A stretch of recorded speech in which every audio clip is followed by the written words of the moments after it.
Hello everyone and welcome to this instalment of Burridge and Tom Rambling On. My name is Tom and as always I'm joined by my good friend Burridge. Yes, hello, that is me. I hope you're all having a strong and stable day. In this episode, we will be covering NVIDIA unlaunching the 12GB 4080, also known as the 4070, let's be honest. KSP2 having a launch date, etc. Etc. Other things. We didn't write any more in the script because this script was put together in the last 25 minutes. We are really well prepared. I've been busy, okay? We definitely have not been really busy doing other things. I have been busy doing other things. I'll have you know, my PC hasn't even been together for the best part of a week. Oh no. Great though, love it, love where it is now. 10 out of 10. Yeah, it does look really good. Alrighty. Let's go. NVIDIA has unlaunched that graphics card that it launched and everyone was upset about existing. Yeah. NVIDIA. Here we go. This is direct from NVIDIA themselves. The RTX 4080 12GB is a fantastic graphics card, but it's not named right. Having two GPUs with the 4080 designation is confusing. Okay, thanks NVIDIA for stating the obvious.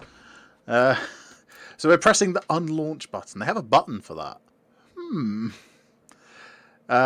So yeah, they've decided against doing the thing that everyone said they shouldn't do, which is rebrand the 4070 into a 4080 be like low tier version. Yeah, it's So you I have no words.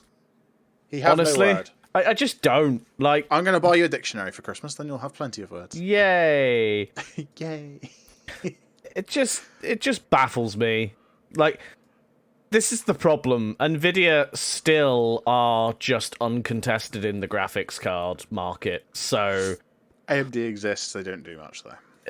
they're doing more than they were, but they're still not doing They're not doing more enough. enough.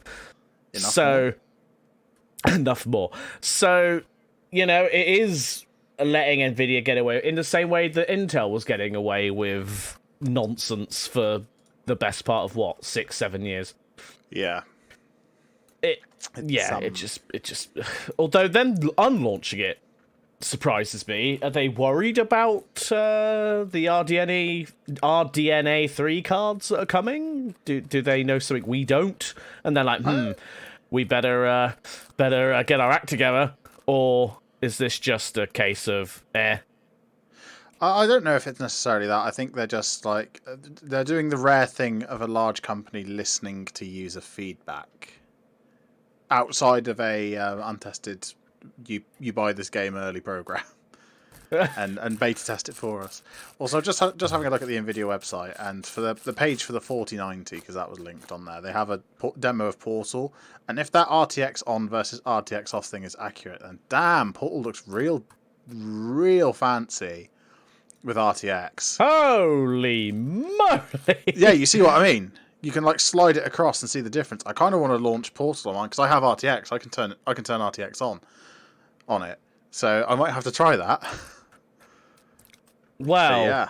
yes, but then again, I'm wondering whether your Mine's like version of potato. RTX would support the Portal going into RTX like that. I can probably find out. Yeah, does look gorgeous though. Holy, That does look, it does holy look moly! really nice. Valve, make Portal 3. Yeah, come on, Valve. I want a new Portal game. They're so Definitely good. not currently launching Portal. God damn it! Did you just get the Steam pop-up saying THP is now playing Portal? I didn't, but I Okay, just good. fully believe that you would do that. Yeah. Well, the icon's not in RTX mode, so it's not real. Oh, there you go. That's how that works. Oh, no, why did my Chrome just close the wrong... Oh, no, it just moved across my screen. Never mind. I did notice that NVIDIA, while this little like news article they posted, they just posted a load of pictures of all the queues of people queuing up for the 4090, and I'm just thinking those people won't be buying anything else for a long time. How do you even turn RTX on? Do I have to do it in the NVIDIA settings? Maybe. Probably. I don't know. I'll figure it out another day. Anyway, Anyway, speaking of games. speaking of games, yeah. Just they basically went from, oh yeah, okay, so we're unlaunching this, we're humbled, we're being humbled by this. Also, look at all the queues, lol. Yeah, that looks good to shareholders though. Yeah. It's probably there to like placate anyone who's a big investor in Nvidia, being like, "Oh, they're unlaunching a product that could have made us money," and then like, "Oh, it's okay. There's big queues for one of the other ones, so actually that's fine." The ironic thing is that the 4080 12 gig would have probably sold anyway.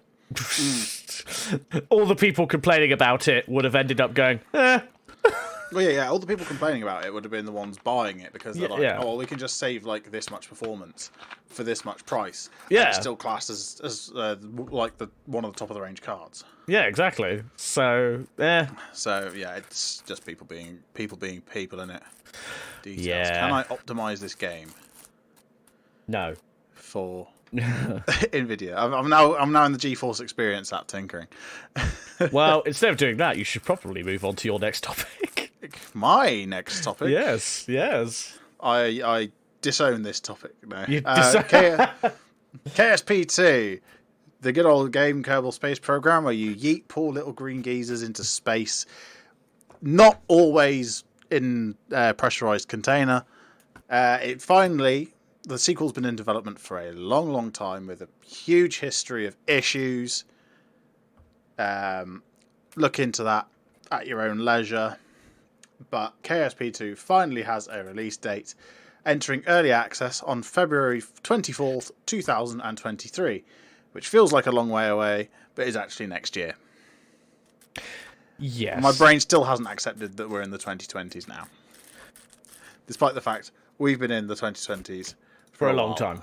Yes. I have got Phasmophobia optimized for RTX now as well, apparently. So, yeah. I'd like to see you stream and play in RTX mode. Watch me, son. We'll see my PC catch fire. When did Kerbal Space Program ever exit early access then? Oh yeah. KSP's been on like version 1 for a while now. Oh, okay. It's on like one of the bigger updates recently was like 1.6 or something. Hold on, I could probably find out. Where's K in the alphabet? What does it come after / before? Why does my Steam stop responding? A, B, C, H, I, J, K after J's. H, I, J. Aha, here we go. I have a lot of games in my Steam library. Okay. Oh yeah, they're up to 1.12.3. Oh, okay, yeah. So a fair while then. Yeah, I mean it's a great game. Lovely lobbing the little green sods. Not necessarily into space. I've only ever landed on the moon properly like 3 or 4 times. I was going to say, from what I've seen of the game, most of the time you can't even get it off the bloody ground, let alone into space. I tend to build planes. There's a mod called BD Armory, which allows you to build like warplanes and guns and stuff. I'm not easily amused, I promise. Yeah. Although, I like some of the mechanics in KSP2, but it's the problem of I think it's Square Enix. Yeah, I believe they are. There was issues between them and Private Division, the development company, I think, and there's been like huge things. There was like a fire and rehire of some of the dev team and all that sort of less great stuff. Yeah, the whole fire and rehire thing is awful. Yeah, but yeah, it's going to be coming out, and there's going to be rockets. Oh, there's going to be multiplayer apparently. Oh, on the roadmap. This sounds terrible. I'm in. Yeah, this sounds terrible. Let's go. I am in for terrible. Technically, there is a multiplayer mod for the original KSP. But I imagine that's also awful. It's not too. I know a lot of people tend to use it for like dogfighting aircraft, but you have to have your physics distance turned way up because I think it's based off the host's physics range. So oh right, it has the potential to be quite spicy. But yeah, I mean, well, I'll have to see what the price point is and whether I really want to support sketchy development practices. Tom will find out later. Wow. Sounds like a fun game to live stream. Speaking of live stream. What a good segue. Yes, so TikTok have announced that they are banning children from being able to start live streams. So they've raised the streaming age from 16 to 18. I feel like this is probably a move they've done in response to something a while ago where they were found not guilty, I guess, but they may be fined for failing to protect children. So this is probably one such measure to stop that sort of news going around. But reading this BBC article, they also found... They did an investigation where they found, like, some Syrian... people from Syrian refugee camps were going live. Yes. And begging for gifts and things like that. But obviously they had children in those streams. But also TikTok were taking 70% of the revenue from those streams. I did see that. Which is... yikes. Definitely not also I've not a good look. Just found out Portal with RTX will be a free DLC releasing for the original Portal game in November. Oh, so not even Portal 2. So, wow. No. Yeah. So in the coming weeks, it says that it would let users run... in the coming weeks, it will also let users run adult-only live streams. Oh. So that's now a thing, I guess. I mean, it kind of already is with TikTok. Like, people come very close to it's that sort of content anyway. So, I mean... A certain purple streaming company. Where people come very close to some things that are very much against the terms of service. So, I mean, I feel like for them, that's just a natural move to make more money, let's be honest. Yeah, it's going to be. It just makes sense. From a business perspective, it makes sense. And, I mean, some sites definitely shouldn't have that sort of ability because that's just not what that site is for. But if it's a like, TikTok is not a one type of content platform, so having the ability for mature content, I don't think is a bad move for it. No. Not in the slightest. As long as they don't spend ages building up a user base and then do a Tumblr. Yeah, Tumblr, yes. Or even what OnlyFans tried to do and then backtracked very quickly on when they realised, I think dear. that was the quickest corporate U-turn in history. Only beaten by a certain British government. We won't say which one, of course. We won't say which one's currently in power.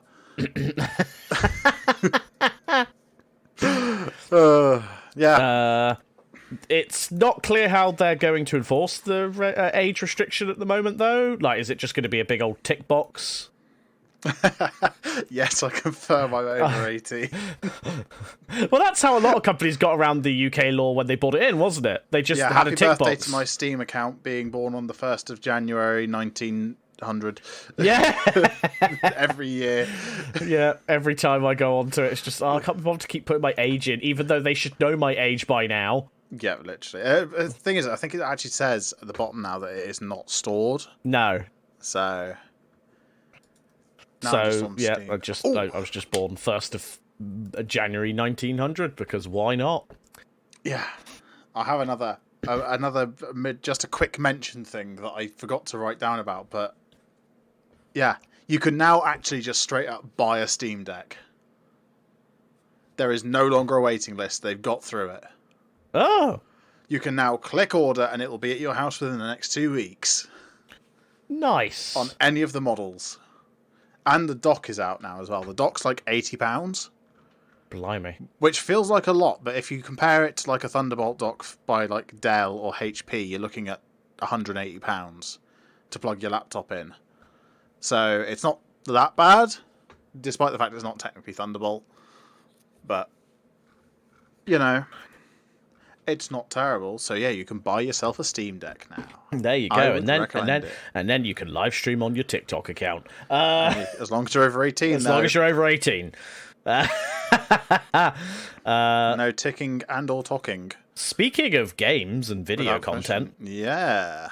This was cool. We've only literally just before recording this podcast did we find out about this particular topic, and we played around with it a bit. So this podcast wouldn't have even been recorded if we were still playing with it. no, But we are. So yeah, Discord has new features, replacing, well, sort of replacing, not really replacing the full functionality of, but what was it, like a year ago now? The death of MooBot and the other bots. oh yes, the music bots. Yeah. The death of the music bots on Discord. Specifically the YouTube specific ones. Yeah, YouTube specific music bots. They were banned. Was that by YouTube? It was by YouTube. Yes, they may. It was because those. It's a TOS breach because those bots were Didn't serve ads.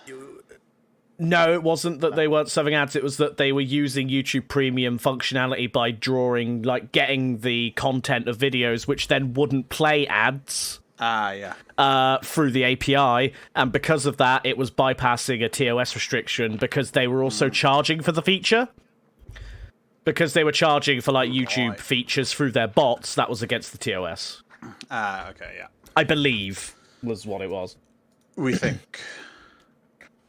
But yeah, so now you can, on Discord, down next to where you've got your share screen button, you can press start an activity, which includes a watch together party for YouTube, or a putt party for playing golf in Discord itself. HTML5, you said, yeah? They're based on? I'm going to assume it's HTML5, because back in the day, Flash was like the go-to thing for making browser games, whereas now HTML5 basically has that functionality, and it would make sense because the Discord client is based on Chromium anyway. Yeah. It uses Chromium as its base, so it wouldn't surprise me if it was just HTML5. Yeah. So those are the two you can play with the basic package. And then if you subscribe to Discord Nitro, which there is also a new Nitro basic subscription for $2.99. I don't know what that is in British money. £2.99 at this point. Probably about £3.17. Yeah. Where you can also play poker with up to 7 participants, Sketchheads, which is basically, what's it called, Pictionary? Pictionary, yeah. Totally Not Pictionary TM, with up to 8 participants. You can play Chess in the Park with unlimited participants. Land.io, whatever that is. Oh, it's basically like... Do you remember the games you used to be able to play on Minecraft servers where you go around and like paint sections of the ground, and that was yours? You can play that. Yes. You can play that. You can play Blazing Eights, which seems to be some kind of card game with up to 8 participants. You can play Letter League, which I'm guessing is Scrabble. Yes, it is. With up to 8 participants. And then you can play Checkers in the Park, which is like chess but American. Nice. Actually, not strictly American. Drafts is the European version, but Checkers is much more popular in America than it is over here. With up to 8 participants. Discord has added new stuff that's good. I still can't afford Nitro. I still can't look at anything because streamer mode is enabled. Because my OBS is open. Yeah, no, it's pretty cool though. Yeah. I want to try the Scrabble rip-off one now, to be fair. Well, we can do that after we finish recording. Yes, that sounds good. I'm enjoying that. Which will be soon. This was be fun. A shortish episode. Yeah. Of the podcast. But I've been busy with stuff that I cannot really explain to the public. And it's basically classified. The same for me. I've not been able to. Been busy. Gonna do some more streams now, though. Yes. Gonna do some spooky streams. Including the day before this comes out. So if you have a time machine, you can go back in time a day and watch us play Phasmophobia. Yeah. Okay, right. It's time to bring back an old classic. What have I bought this week? Burridge knows what I bought this week. In fact, I bought it several weeks ago. Yeah. Has it been that long already? It's been a month since EGX. God. Because we were there that was such a good time. Literally a month ago. 30 days ago today. That was such a good time. So I've had this thing a month and a day. It is a Tascam DR40. It is a mobile recording device To quote someone we spoke to at EGX, doesn't your phone do that for you? Well, yes, it does. But the phone, phones have good microphones now. But I can't plug an XLR microphone into a phone. Well, I technically could with a Rode iXLR, but you try getting your hands on one of them since they've been discontinued. Good luck. So,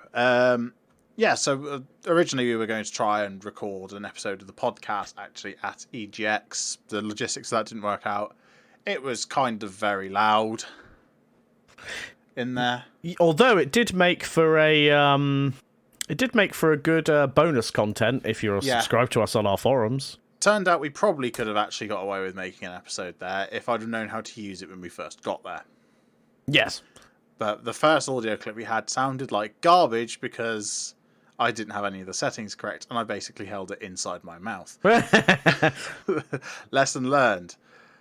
But so it's a pretty nifty little device. Hold on, it's on the shelf behind me. Let me grab it. Dun, dun, dun. It's not got enough batteries in to work at the moment because my batteries are in my Steam controller. But it's called a linear PCM recorder. Do I know what those letters stand for? No, I don't. Does it say on the website? Probably not. What does PCM stand for? Please correct me. What does what, sorry? PCM. PCM? Yeah. Placid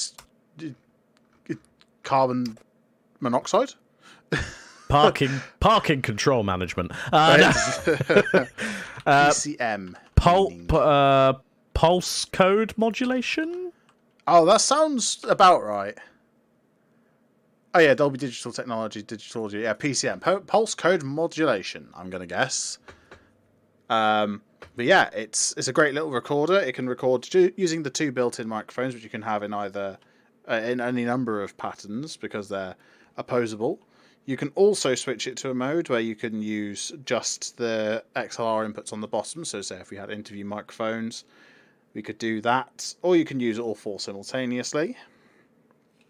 It takes SD cards. That's fun. I'm doing a great job of explaining this. It's lovely and straightforward to use once you figure it out. It outputs phantom power, which is something that's actually quite useful on a portable device if you're using, say, a shotgun microphone, because a lot of those do require phantom power, which is 48 volts. It's basically used to power the microphone separately from the recorder. So if you have a condenser microphone, that'll use phantom power, generally speaking.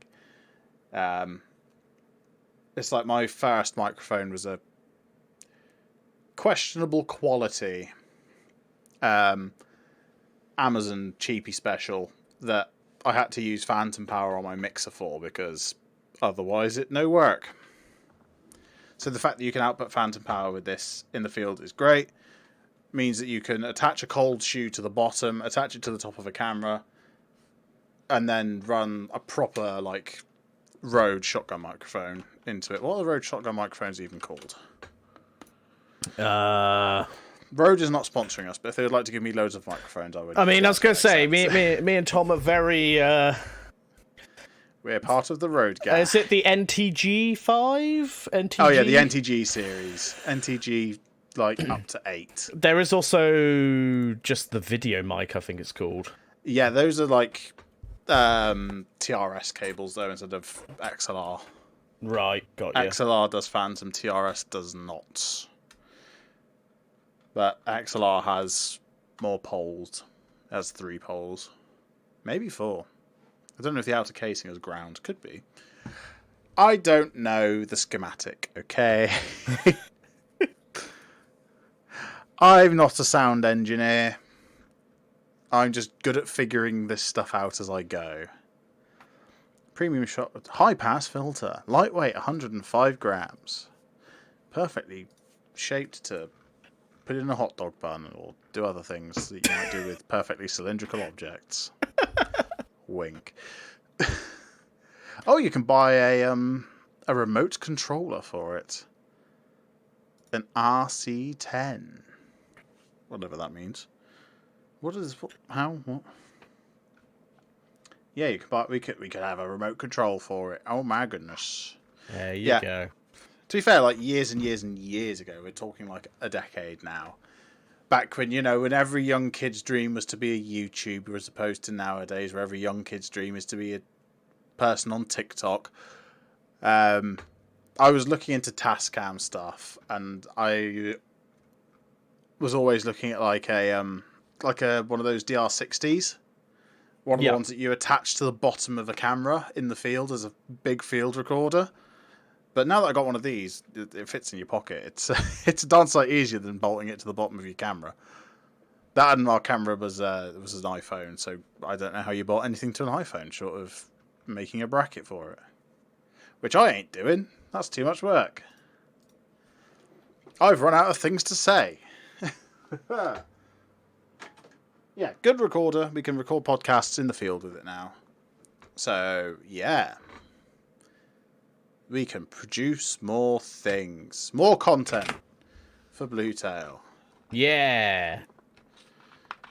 Oh, that reminds me. I need to edit that other video for Burridge and Tom as well. Check out our YouTube videos. Do it. We try food. I've been busy. It was nice. It was good food. Just got the Dagashi box left to do. That's the one. I can't remember if I filled out the production sheet for it or not. Who knows? I certainly don't. Right. No, I did not. 10 out of 10. I just made the I don't think I filled out any of the other ones, to be fair. But yeah, anyway. Have you got anything else to say, Burridge? That may or may not be used against you in court? Wait. Can't say I do, sir. Good. Well, it's been a short one, folks, but this is us all done for this episode of Burridge and Tom Rambling On.